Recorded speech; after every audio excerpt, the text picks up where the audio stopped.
시편 122편 솔로몬의 시에 보면 정의, 공의, 공정이라는 단어가 계속해서 반복되고 있습니다. 이건 일반 백성에게 적용되는 단어가 아닙니다. 한 나라의 왕에게 해당하는 단어입니다. 일반 국민이 정의롭고 공의롭고 공정하게 사는 게 아닙니다.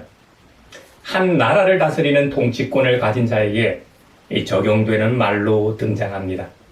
왕이 백성을 정의로 판결하는 나라, 백성을 공의로 판결하는 나라, 백성을 공정하게 판결하는 나라여야 그곳의 평화가 꽃을 피운다고 노래하고 있습니다. 12.3 내란 1주년을 맞이하는 우리나라를 한번 보십시오. 어떻습니까? 아직도 그 내란이라는 게 종식은커녕 반란 세력에 의해 이제는 무디어 가고 있습니다. 반란 세력들은 힘을 합하여 반격하고 있고 반격빈 놈이 성낸다고 했던가요? 적반하장도 이런 경우가 없을 정도로 뻔뻔합니다. 사법부는 여전히 제자리를 못 찾고 있고 대법원장이라는 자는 대통령이 초청한 주요 5구 요인 오찬에서 엉뚱한 소리를 하려고 종이에 써와서 읽기까지 했습니다. 그나마 상식적인 국회의장과 국무총리는 내란 재판 관련해서 신속하고 엄정한 재판을 강조했죠. 12.3 내란은 왕은 아니지만 한 나라의 대표인 대통령이라는 작자가 시편 122편의 말씀과는 정반대되는 행동을 했기 때문에 온 나라가 어려움을 겪었습니다. 대통령이 되기 전 검찰에 있을 때부터 정의, 공의, 공정과는 거리가 먼 인사였습니다. 검찰의 기능과 역할은 공익적이고 인권 옹호적 역할을 하도록 헌법에 규정하고 있습니다. 국민을 위해 국민의 평화로운 일상을 위해 범죄를 수사하고 혐의가 있으면 수사하고 기소하라고 특별한 권한과 지위를 보장합니다.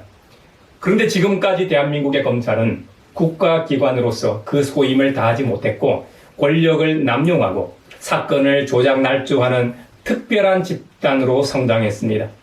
최근에 드러난 여러 사건들을 통해 온 국민이 알게 되었지만 수면으로 드러나지 않은 것은 산더미보다 많을 겁니다. 이럴 때일수록 우리는 그리스도인으로서 다시 성경으로 돌아가야 합니다. 바로 성경에 그 해답이 있습니다. 이 세상은 창조주이신 하나님께서 사랑으로 지으셨습니다. 하나님의 형상을 닮은 인간들이 하나님의 말씀에 따라 평화롭게 살아가는 모습을 통해 서로 사랑하며 서로를 위하는 모습을 통해 하나님께서 기뻐하시고 영광 받으시려고 창조하셨습니다. 물론 최초의 인간을 통해 그 아름답고 사랑스러운 창조의 형상은 죄로 인해 파괴되었지만 그것으로 끝이 아니었습니다. 사랑으로 이 세상을 창조하신 하나님께서는 죄인을 형벌로만 심판하지 않으셨습니다. 그 죄에 대한 대가는 받게 하셨지만 깨진 형상을 회복하도록 구원의 이 길을 열어주셨습니다. 하나님의 아들, 우리의 유일한 구원자 예수 그리스도를 통해 죄로 인해 깨지고 파괴된 하나님의 형상을 회복하게 하셨습니다. 그 일이 가능하도록 하나님 아버지께서는 유일하신 아드님을 우리에게 보내셨습니다. 그날이 곧 다가옵니다. 우리는 그날을 성탄절, 크리스마스라고 부릅니다. 바로 2000년 전에 온 인류를 위해 성육신하신 예수 그리스도의 탄생을 기리며 감사하는 날이죠. 그리고 교회는 전통적으로 크리스마스를 좀 더 의미 있는 날로 하기 위해 대림절기를 제정했습니다. 우리 가양교회는 교회절기, 믿음의 선배들이 걸어간 길을 매우 존중하는 교회입니다. 교회에는 크게 두 개의 절기가 있습니다. 하나는 부활절기이고 다른 하나는 성탄절기입니다. 1년은 이 두 개의 절기를 중심으로 돌아갑니다. 부활절기가 부활절을 축으로 사순절부터 시작하여 오순절에서 마무리됩니다. 그렇듯 성탄절기는 성탄절을 중심으로 대림절부터 시작하여 주현절에 마치게 됩니다. 교회력은 항상 대림절부터 새롭게 시작합니다. 그러니까 탄생에서 죽음으로 끝나는 우리의 인생과 닮아 있습니다.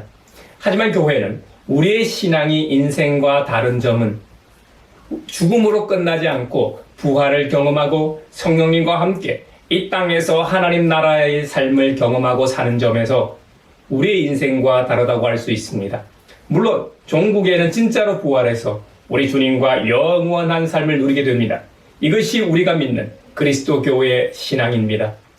특히 성탄절기를 잘 보시면 크리스마스를 중심으로 대림절에서 시작하여 주현절로 마무리된다고 했습니다. 오늘날과 같이 교회에서 대림절을 교회력의 시작으로 삼은 것은 주후 8세기입니다. 지금으로부터 1600년 전에 공식적으로 제정한 것이지요. 대림절은 성 안드레 기념일이나 이날에 가장 가까운 주에서 시작하게 됩니다. 그래서 대림절은 11월 27일에서 12월 3일 사이에 어느 한 날에 오게 됩니다. 우리가 매년 지키는 것처럼 대림절은 늘 4주일로 지킵니다. 4주로 말이죠. 대림절 기간은 크리스마스 이브 때까지 22일에서 28일까지입니다. 그러니까 성탄절 이전에 4주 전부터 시작되죠. 우리는 대림절기 동안 2000년 전에 이미 오신 그리스도와 앞으로 장차 다시 찾아오실 주님을 고대하며 영접하기 위한 시간으로서 자신을 점검하고 돌아보는 시간인 셈이죠. 칼 바르트는 말하길 교회 공동체의 시간은 예수 그리스도의 첫 번째 임하심과 두 번째 오심, 즉 종말 사이의 시간이다. 공동체는 주님의 첫 번째 오심과 주님의 부활 그리고 주님의 마지막 임하심 사이에 존재한다. 그러므로 교회의 시간은 이 둘 사이의 시간이다 라고 정의한 바 있습니다. 이것을 신학적으로 간단하게 말하면 모든 그리스도인들은 이미와 아직 사이에서 살아가는 자들인 것이죠. 이미와 아직 사이. 우리의 신앙이 종말론적인 신앙임을 가장 잘 보여주는 것이 바로 대림절기이기도 합니다. 사람은 누구나 노년이든 불치병에 걸려 임종을 얼마 남겨두지 않았든 간에 인생을 마무리할 때는 시간을 아끼고 귀하게 사용합니다. 모든 그리스도인들은 종말론적 시간을 보낸다고 앞서 설명했는데요. 우리가 진짜로 이러한 신앙을 가지고 있다면 성경에 나오는 하나님의 말씀대로 살 수밖에 없습니다. 세월을 아끼라. 때가 악하니라. 술 취하지 말라. 이는 방탕한 것이니 오직 성령으로 충만함을 받으라는 에베소서의 말씀대로 살게 됩니다.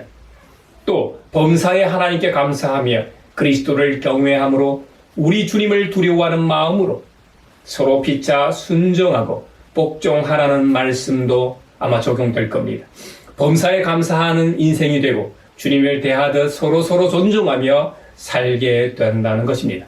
이사야 11장에 보면 평화의 나라에 대해 묘사하고 있습니다. 이새의 줄기에서 한 싹이 나며 그 뿌리에서 한 가지가 자라서 열매를 맺는다고 했습니다. 여호와의 영, 주님의 영이 임하시면 지혜와 총명의 영, 모략과 권능의 영, 지식과 주님을 경외하게 하는 영이 그에게 내려오시니 그는 주님을 경외하는 것을 즐거움으로 삼는다고 했습니다. 그는 눈에 보이는 대로만 재판하지 않으며 귀에 들리는 대로만 판결하지 않는다고 했습니다. 우리 사회나 이 세상에서는 평판이라는 게 매우 중요합니다. 특히 고위공직자의 인사이동이나 임명될 후보자에 관하여 세상에 떠도는 소문이나 평판을 가리켜 소위 하막평이라고 하지 않습니까? 사람은 누구나 정도의 차이가 있겠지만 이중적인 모습이 있습니다. 그래서 자신의 이 본 모습을 숨기고 나중에 드러내기도 합니다. 그런데 윤석열은 본 모습을 숨기고 있다가 본색을 드러낸 경우도 아닙니다. 그 인사를 발탁한 당시 지도자가 무능하다고밖에 말할 수밖에 없습니다. 그 당시 문재인 정권 인사들은 다들 윤석열에게 속았다고 항변하지만 이거야말로 진짜 무책임한 자들입니다. 그 정도밖에 안 되는 인물들이 한 나라를 경영하는 위치에 있었으니 저는 괴물이 대통령이 됐겠죠. 제가 왜 이런 거친 이 말들을 할까요? 작년 이맘때에 12.3 내란이 있었습니다. 1년이 넘었는데도 아직도 내란 종식이 안 되고 있습니다. 그리고 이런 괴물을 키운 장본인들이 무슨 낯짝으로 국민을 이 스트레스 더 받으라고 유튜브를 하고 드러내놓고 활동을 합니까? 이들에게는 종말론적 신앙이 없기 때문에 이렇게 행동한다고 저는 봅니다. 아예 그리스도교 신앙이 없거나 있다고 해도 올바르지 못한 신앙관 때문에 이런 행동을 한다고 저는 생각합니다. 그래서 대림절기가 중요한 것입니다. 저를 포함해 사람은 누구나 실수할 수 있고 잘못할 수 있고 심지어 죄를 범할 수도 있습니다. 하지만 그것으로 끝이 아니라 그 실수를, 그 잘못을, 그 범죄를 인정하고 반성하고 대가를 치르고 용서를 구할 줄 알아야 합니다. 제가 가끔 예를 드는 것처럼 영화 밀양에서 33살 젊은 나이에 남편을 잃고 피아니스트의 꿈도 좌절된 한 여주인공이 아들과 함께 고향으로 내려와 살다 큰 시련을 겪습니다. 고향에 내려와 작은 피아노 학원을 운영하며 이 새로운 시작을 합니다만 아들이 다니던 태권도 이 도장 관장에 의해 살해되면서 더 큰 나락으로 떨어지게 됩니다. 그때 한 작은 교회에서 신앙생활을 하게 되고 그곳에서 큰 위로를 받습니다. 자신이 죄인임을 깨닫게 되고 창조주 주님으로부터 용서받았음을 인식하면서부터 큰 용기가 생깁니다. 그래서 자신의 아들을 죽인 범죄자를 찾아가 용서하기로 큰 마음을 먹고 찾아갑니다. 그런데 교도소에서 만난 살인자는 너무나 잘 지내고 있는 모습이었습니다. 그래서 여주인공은 생각보다 얼굴이 좋네요 하자 살인자는 미안한 얼굴로 죄송합니다 라고 말합니다. 그러자 여주인공은 아니에요. 건강해야죠. 아무리 큰 죄를 지은 죄인이라도 하나님은 건강을 주시잖아요. 그러면서 꽃까지 가져왔다고 말합니다. 이 안에서는 꽃 보기 힘들잖아요. 이 예쁜 꽃도 하나님이 우리에게 주신 선물이에요. 내가 오늘 여기 찾아온 이유는 하나님의 은혜와 사랑을 전해주러 왔어요. 나도 전에는 하나님이 계시다는 것도 절대 안 믿었어요. 내 눈에 안 보이니까 안 믿었죠. 근데 아들 때문에 하나님의 사랑을 알고 비로소 마음의 평화를 얻고 새 생명을 얻었어요. 그분의 사랑과 은혜를 느낄 수 있다는 게 얼마나 감사하고 행복한지 몰라요. 그래서 그분의 사랑을 전하기 위해서 여기까지 찾아온 거예요 라고 말했습니다. 여주인공이 이렇게 말하자 아들을 죽인 살인자가 말합니다. 고맙습니다. 정말 고맙습니다. 준이의 엄마한테 우리 하나님 아버지 이야기를 듣게 되니 참으로 감사합니다. 저도 이 교도소에 들어온 뒤로 하나님을 가슴으로 받아들이게 되었습니다. 그래서 믿음을 가지게 됐습니다. 하나님이 이 죄 많은 인간한테 찾아와 주신 거지요. 이 말을 듣는 여주인공의 얼굴이 점점 어두워집니다. 아들을 죽인 살인자가 계속 말을 이어갑니다. 하나님이 죄 많은 놈한테 손 내밀어 주시고 그 앞에 엎드리고 지은 죄를 회개하도록 하고 제 죄를 용서해 주셨습니다. 그 제 죄를 용서해 주셨습니다. 그 말을 듣자 여주인공은 이런 말을 합니다. 하나님이 죄를 용서해 주셨다고요? 예, 눈물로 회개하고 용서받았습니다. 그러고 나서부터 마음에 평화를 얻었습니다.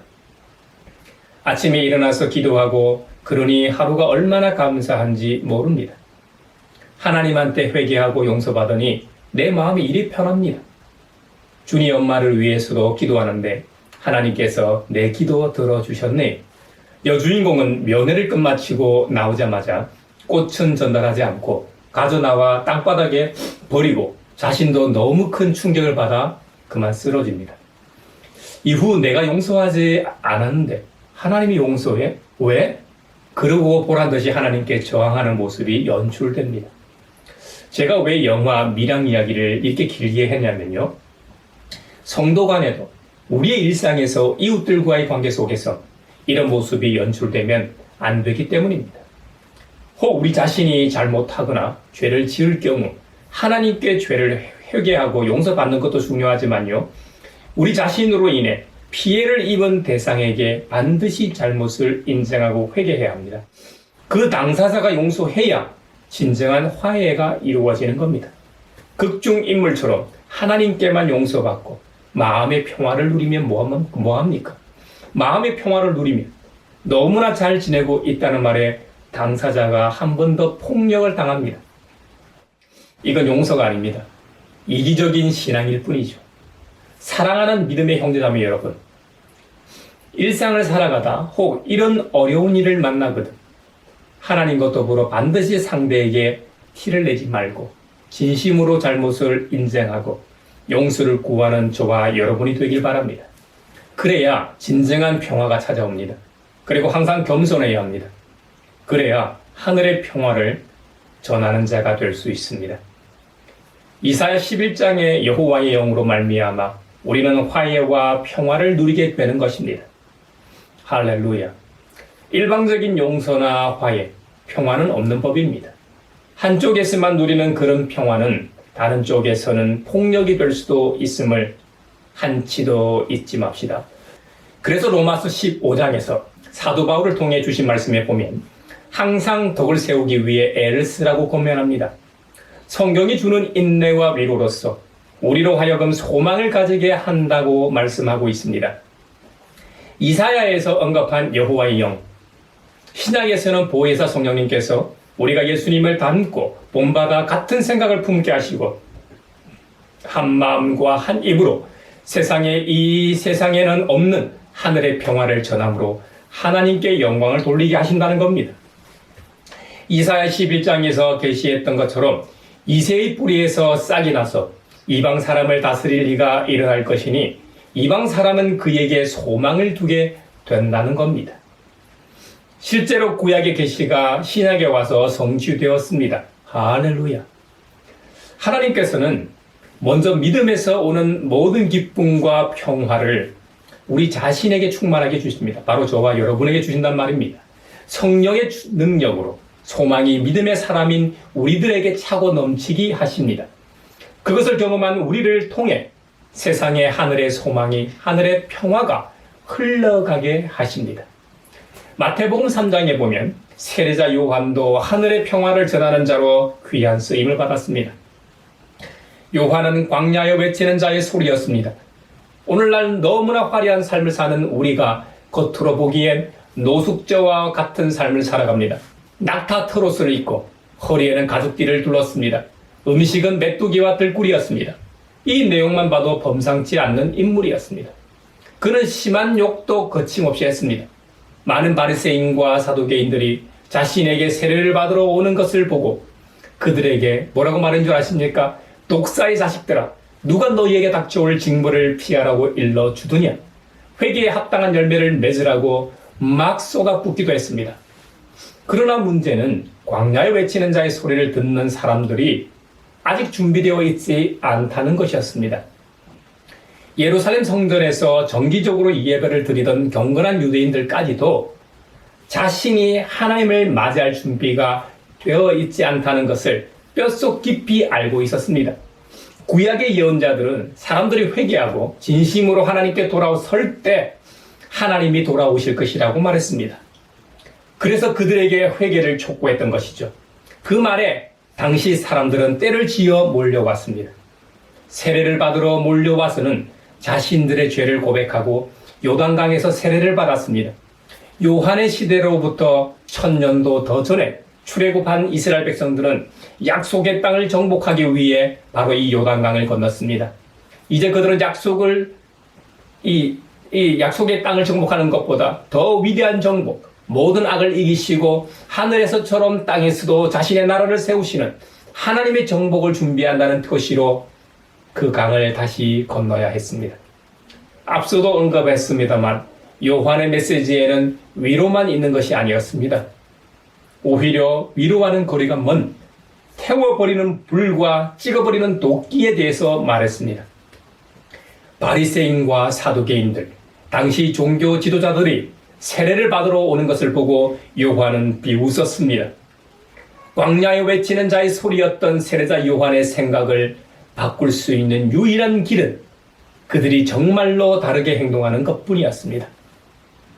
그들의 삶이 하나님 나라를 준비하기에 합당한 삶의 열매가 있어야 했습니다. 진정한 회개는 마음과 삶을 완전히 바꾸고 그 변화가 지속되는 것을 의미합니다. 그것만이 오시는 왕을 위해서 길을 준비하는 유일한 방법이었습니다. 그렇다면 여러분, 그들은 무엇을 회개해야 했을까요? 바리새인들은 자신의 정결을 주장했습니다. 세상에서 저지르는 추잡하고 자명한 죄를 지었을 가능성은 거의 없을 겁니다. 그러나 그들의 교만이 문제였습니다. 그들의 그 교만이 하나님의 길을 방해하고 있었습니다. 유대인들과 이방인들에 대한 그들의 오만함이 왕이 오시는 길을 준비하는 겸손과는 거리가 멀었습니다. 그들은 그들의 선조에 대한 자부심이 엄청났습니다. 그래서 그 점을 요한이 꼭 집어 지적합니다. 아브라함이 우리 조상이다 라고 생각하지 말라고 신랄하게 지적했습니다. 그 말의 의미는 하나님은 아브라함에게 약속을 주셨다. 우리는 그 아브라함의 자녀다. 자손이다.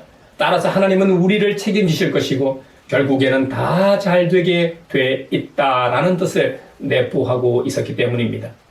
세례자 요한은 너희가 생각하는 것처럼 그렇게 결론 짓지 말라고 경고합니다. 너희 하나님은 너희 발치에 있는 이 돌들로도 하나님의 새로운 자녀를 만드실 수 있는 분이다. 나무를 찍어버릴 도끼는 이미 준비되어 있다. 너희들을 찍어버릴 도끼는 준비되어 있다는 거예요. 왕이 오시면 그분은 자비도 베푸시겠지만 심판도 하실 것이며 그 심판을 피할 수 있는 유일한 길은 너희가 열매 맺는 나무임을 보여주는 것뿐이다라고 경고합니다. 그렇지 않으면 불에 던져질 땔감이 된다는 겁니다. 사실 세례자 요한은 하나님 나라가 임할 때의 실제 모습을 알지 못한 채 그 길을 예비했습니다. 하지만 저와 여러분은 다 압니다. 세례 요한에 비하면 훨씬 더 유리한 상황에서 믿음 생활을 하고 있고 오실 왕을 준비할 수 있습니다. 우리는 광야에 외치는 자의 소리를 통해 만약 우리가 믿는 하나님이 정말로 하나님이시라면 주님은 우리가 때로 생각하는 것처럼 자상하고 무엇이든 다 받아주고 쉽게 넘어가 주는 그런 부모는 아니라는 점입니다. 그렇기 때문에 오늘 마태복음 3장에서 외치는 자의 소리에 우리도 귀 기울여야 하는 이유입니다. 장차 오실 주님은 언젠가 자신의 나라를 그 모든 영광 가운데 드러내시고 온 세상에 정의와 기쁨을 가져오실 것입니다. 어떻게 우리는 그날을 예비할 수 있을까요? 곱게 펴야 하는 길은 어디인가요? 주님이 오시는 길에 놓인 쓰레기를 태우기 위해서 우리는 어떤 불을 지펴야 할까요? 찍어버려야 할 죽은 나무가 무엇인가요? 그리고 또 잊지 말아야 할 것은 지금 당장 회개하라는 요청을 들어야 할 사람은 누구인가요? 나 자신은 아닌가요? 사랑하는 믿음의 형제자매 여러분, 2000년 전 요한이 선포했던 회개하라, 하나님 나라가 가까이 왔다는 메시지는 우리에게 주시는 메시지이면서 동시에 우리가 전해야 할 메시지입니다. 여러분, 회개라는 것은 종말론적으로 하나님 나라가 임박했다는 인식에서부터 나오는 행위입니다. 회개는 내적인 발로가 아니라 외적인 요인에 의해서 일어납니다. 그래서 회개는 인간 내적 문제가 아니라 하나님의 은혜입니다. 하나님의 은혜. 세례자 요한의 메시지와 하나님이신 예수님의 메시지가 일치했음을 기억하십시오. 그렇다면 우리의 메시지도 동일해야 한다는 것을 의미합니다. 먼저 우리 자신과 우리의 일상이 회개하고 하나님의 나라를 준비하고 경험해야 합니다. 그래야만 세상 사람들에게 하나님 나라를 경험하려면 회개하십시오 하고 말할 수 있습니다. 지금 우리는 대림절기를 보내고 있습니다. 2000년 전에 이미 오신 초림의 주님께서 하신 일과 장차 앞으로 다시 오실 재림의 주님에 대해 고대하는 마음으로 준비하는 시간입니다. 저와 여러분 모두가 우리 각자의 일상에서 하나님 나라를 경험하며 바로 저 하늘엔 이 평화를 전하는 은총이 있기를 주님의 이름으로 축원합니다.